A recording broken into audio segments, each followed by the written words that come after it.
เป็นข้อความล่าสุดแก่นหยอกใจเฮามองไปไหลเพื่อลาดยาวเพื่ออำเป็นจอมตั้งเฮาเพื่อเป็นกุญยาเลวหน้าอุ่นอ่อนมอลัดย่อมใจปีแก่นลีเกี่ยวอยู่นาเมืองกวนในเพื่อก็เกิดมาอำกึ่งตันตากันสีก็เลก็เปื้อนั้นหักกันไหลอยู่ในน้องว่าในสู่ว่าหักกันไหลอยู่ใน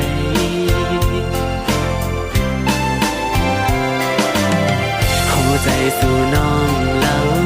ตอนพักปันเฮาเอาปิ่นน้ำขึ้นมาทุกคู่ใจเจ็บไม่มาหันโปมือเลี้ยวซ่อนด้วยมือไหลเอาปีมือน้ำตาไหล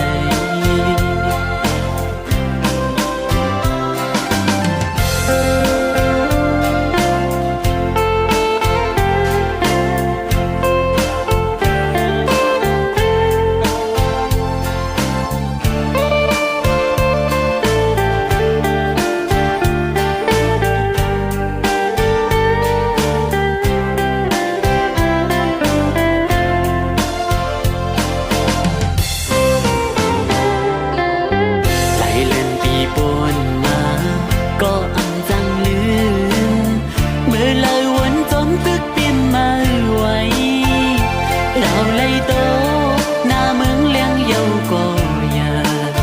อำลืมจังเลยใจหักใจมีต่อสู้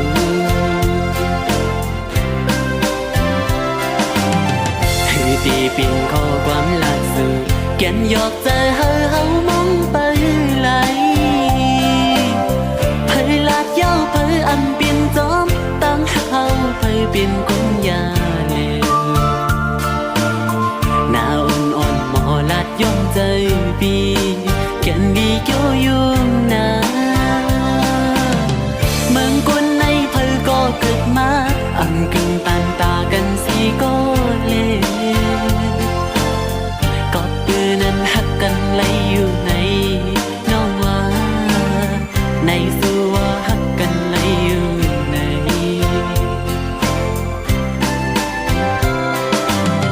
สิ่งวันลาดนั้นหักต่อปีนั้นหายลายเป็ดนี้ได้เลิกสิ่งยาวเจออันก็ตียามมือเดียวเลือเม็ดน้ำตาไหลกิ่ง